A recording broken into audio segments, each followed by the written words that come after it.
এই 10ই মুহররম আশুরার দিনে হযরত আদম আলাইহিস সালাতু ওয়াস সালামের তওবা কবুল হয়। এই 10 মুহররম আশুরার দিনে হযরত নূহ আলাইহিস সালাতু ওয়াস সালামের নৌকা যদি পর্বতে থেমে যায়, দীর্ঘ দিন বন্যা হয়েছিল, যখন বন্যা শেষ হয়েছিল তো নৌকা যেখানে থেমেছিল যদি পর্বত, আর তারিখটা ছিল 10ই মুহররম।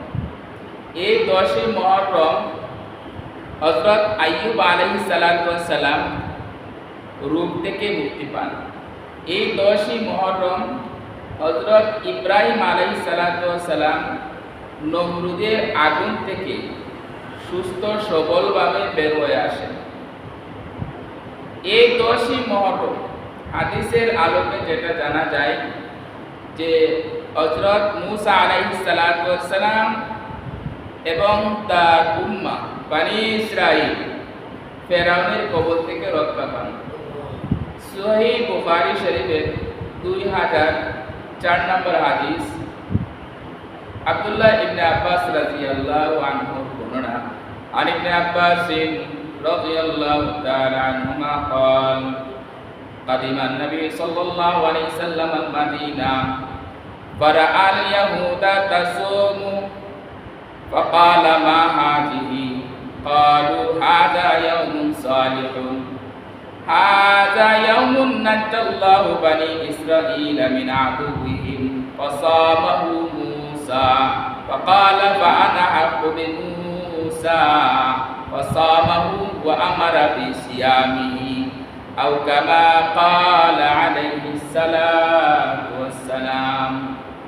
রইসুল মুফাসসিরিন আব্দুল্লাহ ইবনে আব্বাস রাদিয়াল্লাহু আনহু বর্ণনা, আল্লাহর রাসূল সাল্লাল্লাহু আলাইহি সাল্লাম মদিনায় তাশরীফ নেন। নবীজি সাল্লাল্লাহু আলাইহি সাল্লাম মদিনায় যাওয়ার পর দেখতে পান ইহুদিরা রোজা রাখতেছে। নবীজি জিজ্ঞাসা করলেন, মা হাযিহি, এই রোজা তোমরা কেন রাখো?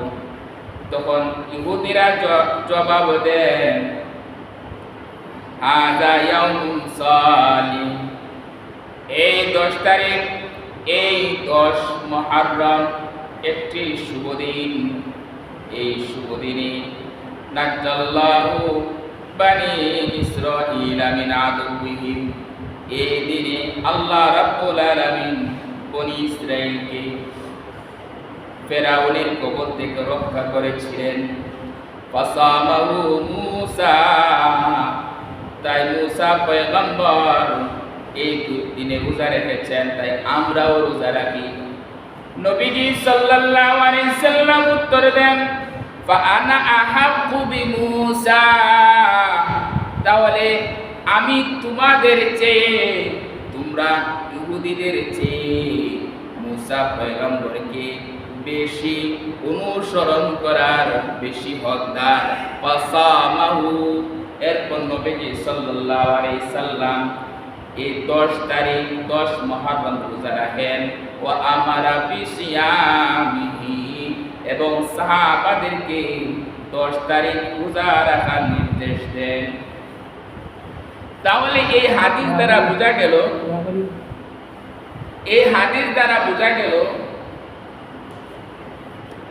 যে 10 মুহররম যে উল্লেখযোগ্য ঘটনা ঘটেছিল সেটা হলো যে মূসা পয়গম্বর এবং তার উম্মাহ এই 10 মুহররম ফেরাউনের কবল থেকে রক্ষা পেয়েছিলেন।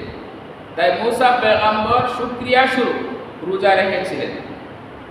তাই আল্লাহর হাবিব মুহাম্মদুর রাসূলুল্লাহ সাল্লাল্লাহু আলাইহি সাল্লাম এই 10 তারিখ রোজা রাখেন।